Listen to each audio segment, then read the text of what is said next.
ಹೇಳುತ್ತಿದ್ದೇನೆ ಎಂದು ದಯಮಾಡಿ ಅನ್ಯತಾ ಭಾವಿಸಿದೆ. ಏನದು? ತಮ್ಮ ಸಾಮರ್ಥ್ಯವಿದೆ, ನನ್ನ ಸಾಮರ್ಥ್ಯವಿದೆ.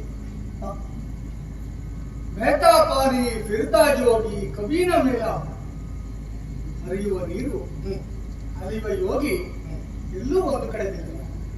ಅದು ತಮಗೂ ತಿಳಿದೆ. ಅದರಲ್ಲಿಯೂ ನಾನು ಎಲ್ಲಿಯೂ ಪೀಠಾಧಿಪತಿಯಾಗಿ ಕುಳಿತುಕೊಳ್ಳುವುದಿಲ್ಲ ಎಂದು ಶಪಥ ಮಾಡುತ್ತೇನೆ. ಹಾಗಾಗಿ ನನ್ನದೇನಿದ್ದರೂ ಸಜ್ಜನಗಳದತ್ತ ಸಾಗಿ ಪ್ರಭು ಶ್ರೀರಾಮಚಂದ್ರನ ಕುರಿತು ತಪಸ್ಸು ಮಾಡುವುದೇ ನನ್ನ ಗುರಿ. ಹಾಗೆನ್ನಬಾರದು ಶ್ರೀಧರ.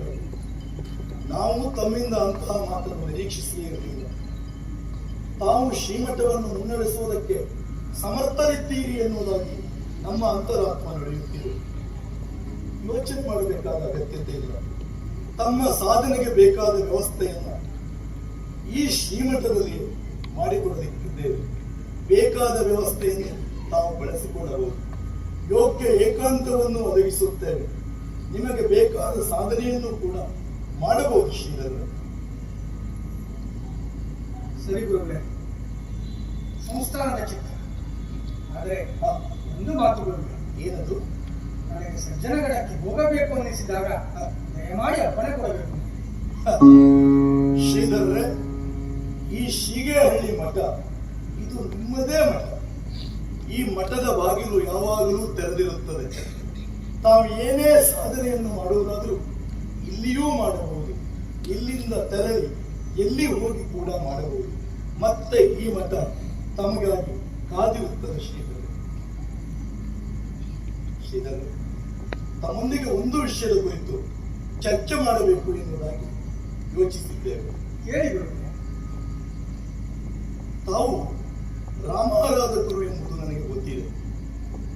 ಆದರೆ ಈ ವಿಷಯ ನನಗೆ ಅಚ್ಚರಿಯಾಗುತ್ತಿದೆ ಶ್ರೀಧರ. ಜನ್ಮಜಾತವಾಗಿ ಬ್ರಾಹ್ಮಣನಾಗಿ ಲೋಕಮುಖದಲ್ಲಿ ಲೋಕೋ ರಾವಣ ಎನ್ನುವ ಪ್ರಖ್ಯಾತಿಯನ್ನು ಪಡೆದಂತಹ ರಾವಣನನ್ನ ಕೊಂದ ಕ್ಷತ್ರಿಯನಾದ ರಾಮನನ್ನು ನಾವು ಯಾಕೆ ಆರಾಧಿಸುವುದು? ರಾಮನ ಹೊರತಾಗಿ ಬೇಕಷ್ಟು ದೇವಾನುದೇವತೆಗಳು ಈ ಲೋಕದಲ್ಲಿ. ರಾಮನನ್ನೇ ಯಾಕೆ ಆರಾಧಿಸುತ್ತಿದ್ದಾರೆ? ನಿತ್ಯ ನಿರ್ಮಲ ನಿರ್ವಿಕಾರ ಶುದ್ಧ ಬುದ್ಧ ಶ್ರೇಷ್ಠ ಆ ಘನಸ್ವರೂಪನಾದ ದಶರಥ ನಂದನ ನನ್ನ ಉಪಾಸ್ಯ ದೇವರು ಅನ್ನುವುದು ನನಗೆ ಗೊತ್ತಿದೆ. ನನ್ನ ಮಂಗಲ ಸ್ವರೂಪದಾದ ಮಂಗಲದಾಯಕ ಆತ ಆ ನನ್ನ ರಾಮ ಅನ್ನುವುದು ನನಗೆ ನಿಶ್ಚಿತವಿದೆ ಗುರುಗಳೇ. ಶ್ರೀಧರರೇ, ಅಚ್ಚರಿಯಾಗುತ್ತಿದೆ ತಮ್ಮ ಮಾತು ನನಗೆ. ಯಾಕೆಂದ್ರೆ ಲೋಕಮುಖದಲ್ಲಿ ರಾಮ ಕ್ಷತ್ರಿಯನಾಗಿ ಹುಟ್ಟಿದವರು, ತಾವು ಬ್ರಾಹ್ಮಣರು, ವರ್ಣ ವ್ಯವಸ್ಥೆಯಲ್ಲಿ ಉತ್ಕೃಷ್ಟವಾದಂತಹ ಸ್ಥಾನದಲ್ಲಿದ್ದವರು. ಅಂತಹ ತಾವು ಒಬ್ಬ ತಾಯಿಯ ಮಗನಾಗಿ ಲೋಕ ಸಾಮಾನ್ಯನಾಗಿ ಬದುಕಿದಂತಹ, ಜೊತೆಗೆ ತುಂಬು ಗರ್ಭಿಣಿಯಾದಂತಹ ಪತ್ನಿಯನ್ನು ಬಿಟ್ಟಂತ ರಾಮನನ್ನು ಆರಾಧಿಸುವುದು, ಅಂತಹ ರಾಮಕಥೆಯ ವಿಶೇಷತೆ ಶ್ರೀಧರರೇ. ಸೀತಾ ಮಾತೆಯನ್ನೇ ಕದ್ದೊಯ್ದು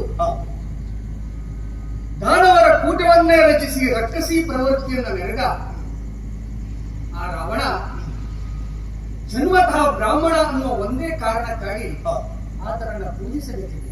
ಮತ್ತೆ ಅದು ಸರಿಯೇ?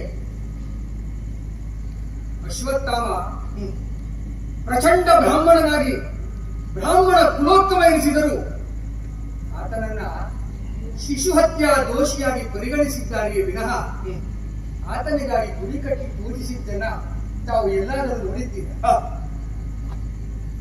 ರಾಮ ಜನ್ಮತಃ ಕ್ಷತ್ರಿಯನಾಗಿರಬಹುದು, ಧರ್ಮಾತೀತ, ಜಾತ್ಯಾತೀತ,